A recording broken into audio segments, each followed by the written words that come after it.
ప్రియమైన వాళ్ళరా, ప్రభువైన యేసుక్రీస్తు నామములో ఈ యొక్క ఉదయకాల సమయాన మీ అందరికీ నా హృదయపూర్వక వందనాలు తెలుపుకుంటున్నాను. ఈ రోజంతా కూడా మీరు చెప్పే అన్ని విషయాల్లో దేవుని హస్తము మీకు తోడయుండి మీకు జయాన్ని కలుగజేయునుగాక. ప్రియులారా, దేవుని యొక్క మహాకృపను బట్టి ఈ యొక్క 2024 సంవత్సరాన మనము చివరి రోజులోనికి మనం ప్రవేశించున్నామండి. దాదాపు ఈ యొక్క 2024 సంవత్సరము మొదటి దినం మొదలుకొని ఈ యొక్క 2024 సంవత్సరము డిసెంబర్ నెల 31వ తారీఖు వరకు దేవుడు మనం కృపగా ఆయన నడిపించి ఉన్నాడు. ప్రియమైన దేవుని బిడ్డలారా, ఎన్నో సమస్యలు మనకు ఎదురైనా కూడా ఆయన చేయి విడవని దేవుడిగా మనం ఇంతవరకు సజీవుల లెక్కలో ఉంచున్నాడు. ప్రియమైన దేవుని బిడ్డలారా, ఇంకా కొన్ని గంటల్లో మనము ఈ యొక్క సంవత్సరాన్ని మనం ముగించి నూతన సంవత్సరంలోనికి మనం ప్రవేశించబోతున్నాం. ప్రియులారా, ఈ యొక్క చివరి రోజున మనము చేయవలసినటువంటి చాలా ప్రాముఖ్యమైనటువంటి ఒక విషయాన్ని గురించి పరిశుద్ధ గ్రంథం మనతో మాట్లాడుతుంది. అదేంటో మనము ధ్యానించుకుందామండి.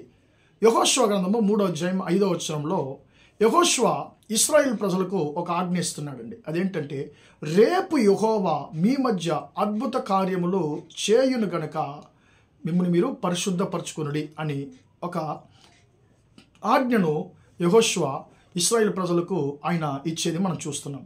ప్రియమైన దేవుని బిడ్డలారా, ఎందుకు ఈ యొక్క ఆజ్ఞను వారికి ఇవ్వాలి యెహోషువ అంటే, దాదాపు 40 సంవత్సరాలు వారు తన యొక్క అరణ్యంలో ప్రయాణాన్ని, అంటే వాగ్దానం చేయబడినటువంటి దేశాన్ని పొందుకోవడానికి 40 సంవత్సరాల వారు అరణ్య ప్రయాణాన్ని వారు కొనసాగిస్తున్నారు. ఇప్పుడు ఎక్కడికి వచ్చారంటే, ఇంకా అంటే కొద్ది రోజుల్లో వారు వాగ్దానం చేయబడినటువంటి దేశాన్ని వారు పొందుకోబోతున్నారు. వారి యొక్క అరణ్య ప్రయాణం యొక్క చివరి రోజుల్లో వారు ఉన్నారండి. ఇంకా కొద్ది రోజుల్లో, అంటే కొద్ది రోజులు కూడా చెప్పలేము, ఆ యోర్దాను వారు దాటారంటే ఇంకా వారికి అరణ్య ప్రయాణము ముగిసిపోతుంది. వాగ్దానం చేయబడినటువంటి దేశంలోనికి వారు అడుగు పెడతారు. ఇప్పుడు వారికి ముందుగా యోర్దాను నది మాత్రమే ఉందండి. ఇప్పుడు వారి యొక్క అరణ్య ప్రయాణం యొక్క చివరి అడుగుల్లో వారు ఉన్నారు. ప్రియమైన దేవుని బిడ్డలారా, ఇప్పుడు అరణ్య ప్రయాణం ముగించిపోతుంది. వారికి ముందుగా యోర్దాను నది ఉందండి. ఆ యోర్దాను నది బద్దలు చేయబడితే మాత్రమే వారు ఆ యోర్దాను నదిని దాటి వెళ్ళగలరు.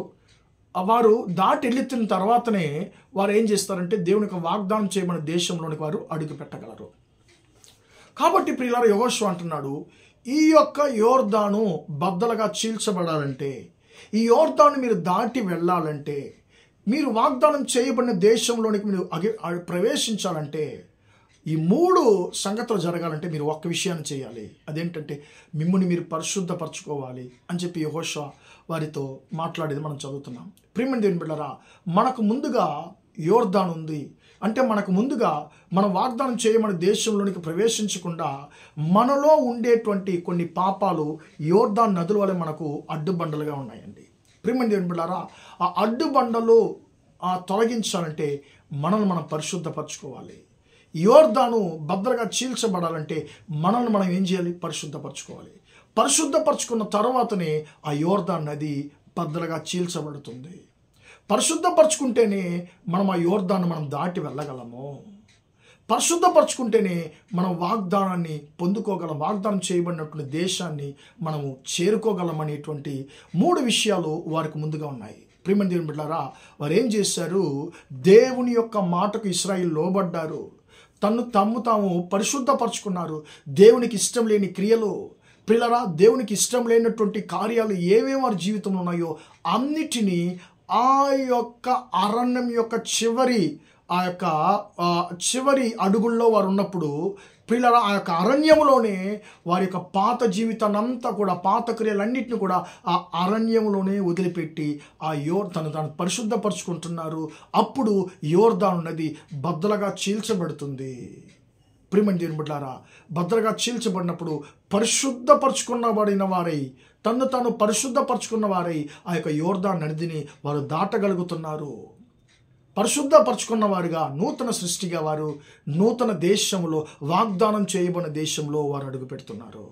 ప్రియమైన దేవుని బిడ్డలారా, మన జీవితంలో కూడా ఈ యొక్క సంవత్సరం యొక్క చివరి రోజుల్లో ప్రవేశించిన మనం దేవుని చూసి అడుగుదాము, అయ్యా నన్ను పరిశుద్ధపరచయ్యా, నీ ద్వారా చేయబడిన వాగ్దానాన్ని పొందుకోవడానికి, అయ్యా నాకు ముందుగా ఉన్నటువంటి యోర్దాను నదుల లాంటి ఆటంకాలు తొలగిపోవడానికి, నేను వాటిని జయించడానికి, నీ వాగ్దానాన్ని పొందుకోవడానికి, నన్ను నేను పరిశుద్ధపరచుకోవడానికి నాకు సహాయం చేయయ్యా, నన్ను పరిశుద్ధపరచయ్యా అని చెప్పి మనం అడుగుతాము. ప్రియమైన దేవుని బిడ్డలారా, నీ కొరకు నా కొరకు దేవుడు అతి శ్రేష్టమైనటువంటి ఆశీర్వాదాలు నూతన సంవత్సరంలో మనకని ఆయన సిద్ధపరిచి ఉన్నాడండి. చాలా సిద్ధంగా ఉన్నాయి.